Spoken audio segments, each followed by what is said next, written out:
So recently a good friend of mine has joined the Catholic Church. A very interesting development. I never expected it, to be honest. Never in a million years, if I'm honest with you. And my good friend has left the traditional Polynesian paganism in which we were both raised for the Catholic Church, essentially. Now, regardless of um, the truth claims of the Catholic Church and all of that, this is part of a wider trend. And that trend is an uptick in conversions. Conversions to Catholicism have been absolutely out of control recently.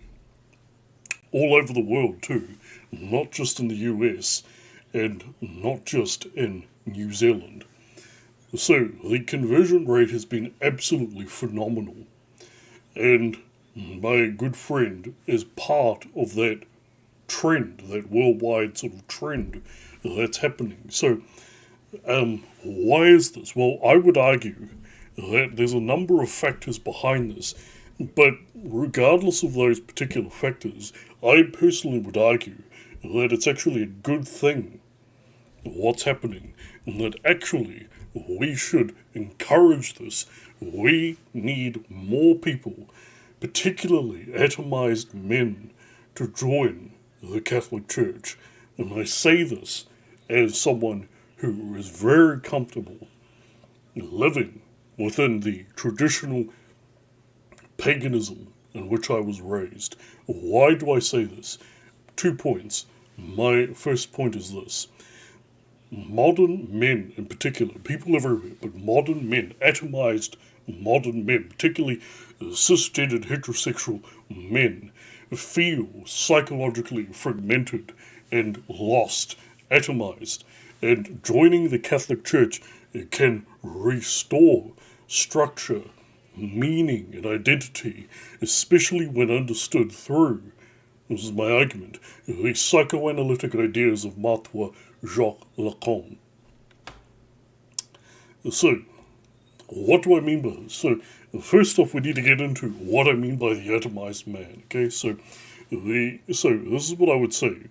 The atomized man, that is the sort of average cisgender heterosexual man today, but also a wide array of different people, is detached from tradition, family, and stable roles, surrounded by consumption and choice, but lacking meaning, psychologically fragmented, uncertain, and unanchored. So he's not evil or weak, just sort of structurally disoriented.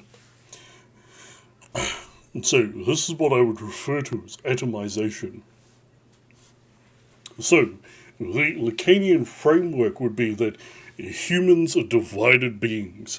So using Lacanian psychoanalysis, this is what I would say. Humans are not united selves. We are sort of shaped by language, culture, and external structures. The big other, as Martha Jacques Lacan referred to it as, and at our core is a sort of fundamental lack. There's something missing that drives desire. So, we can see this in Martha Jacques Lacan's famous quote, "The unconscious is structured like a language," or his other famous quote, "The man's desire is the desire of the other." And so the Lacanian symbolic, that is law, authority, meaning systems, blah, blah, blah, that sort of provides structure. Without structure, people become unstable and anxious, essentially. So modern society has lost its structure. Traditional authorities, the church, the father, the community, have weakened, and the big other is now vague. It's sort of the media or market or state, and freedom has become limitless but empty. The result is too many choices, no meaning, too much pleasure, dissatisfaction, no clear authority, which leads to anxiety. So why Catholicism specifically? And I want to get into Martin Jacques Lacan's famous quote, that is that the Catholic Church is the only true religion because it admits that it is not true.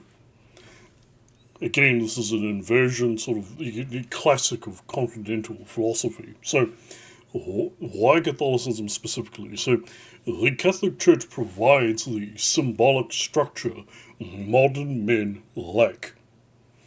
So, it offers, for example, law, moral boundaries, authority, hierarchy and order, ritual, repeated stabilizing practices, confession, a way to process guilt and desire, community, that is belonging beyond individuality, narrative, a story of sin, suffering, and redemption.